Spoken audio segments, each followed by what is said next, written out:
Hey, how's it slouchin', everyone? This is gonna be a short, sponsored video on Gladiators of the Arena, a gladiatorial combat game that's gonna be releasing on March 10th, presumably into an open beta. I actually talked about this game nearly 3 years ago when I first started making these kinds of videos, as requested by the game's developers. So, nearly 3 years later, I'll be revisiting this game as a paid sponsorship, and hey, we could see how both my content and the game has changed. Ooh, a new Christian game.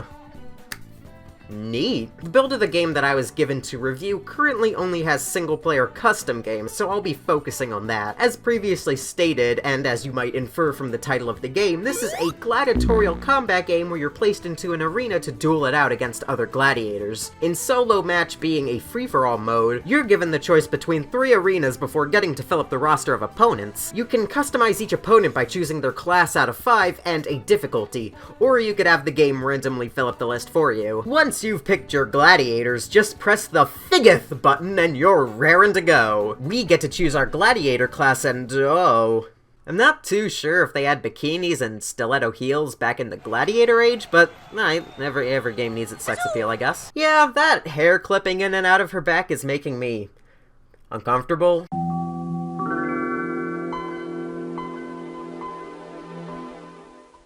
That's fine, I much prefer to fill the arena with all of the same class, so I can feel like I'm finally being reunited with my many long-lost twin brothers. But yeah, every class is expectantly spawned with different gear. Thracian is given a short sword and small shield, Secutor gets a long sword and long shield, Murmillo has a dagger and shield, Haplumachus gets a long spear, and Sex Robot 3000 over here gets a sword and a shield. What a shock. Anyways, the gameplay is pretty simple. You run around attacking other gladiators with your given weapons, holding down right-click to block attacks. It's a timed, scored game, so the player with the most points at the end of 2 minutes is the winner. You could toggle respawning though, so you can just turn it into a battle royale if you'd like. Unfortunately, I was still stuck with the 2-minute timer, cause I guess the options haven't been finished quite yet. There's also food you can pick up and eat to restore health, like magical apples that close flesh wounds. There's also a bow weapon that you can use. While none of the classes you get spawn with the weapon, it will appear seemingly randomly around the map. And this bow is incredibly satisfying to use on enemies who are already on low health. One arrow to the face knocks them down flat. It's even better when you get a group of enemies together and knock them down one by one. It was pretty cool getting a quadruple kill. You can also hack off limbs in this game. And yes, this build does fix a problem I had with the game the last time I took a look at it, where missing limbs just flat out wouldn't affect their weapon usage. It was very odd. I lost an arm in the middle of one match and could no longer use my bow, so I had to drop it to find a sword. The arenas are mostly the same except for one of them. Arenas 1 and 3 are basically just big circles, while the second starts in a small rectangular area, but you can then go down a short hall leading to another bigger room with like a podium at the end of it. I don't really know what that's for. Team Deathmatch, pitting 4 different colored teams against each other, has only 2 arenas. One of the arenas from Solo Deathmatch and a new one. The new one isn't anything special, unfortunately. It's just a half circle that doesn't make much sense as a Team Deathmatch exclusive map. I'd love a Team Deathmatch arena where each team starts off in their own little rooms before the gates open, and then they all begin to run at each other before erupting into bloody combat. That'd be cool. Overall, the game is pretty fun.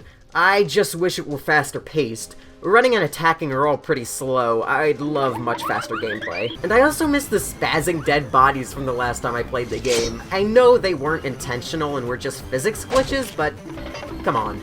They were pretty fun. I am curious about what the career and campaign modes will include once those are released. I'm looking forward to those. Custom matches are fun for a short bit, but it is an unfinished game. There's still progress to be made. Otherwise, I'd say check it out when it launches into open beta. It's a neat little project. I'm excited for future development of it. And a final thank you to the Gladiators of the Arena team for sponsoring a video of their game. The support helps me out a lot. In addition, I'm also gonna be opening up a Patreon eventually. I'll make an update video on that when it happens. I know I have a really small subscriber base, but if you like my content, even throwing $1 my way would be a huge help. My old-ass car is starting to shit out on me, and the repairs are getting pricey. Otherwise, thank you for watching this video. I promise that my next video won't take another 3 months to come out. I'm working on a pretty big video, and it should be finished relatively soon. And if you like, comment, subscribe, Patreon when that happens. Yeah, see ya.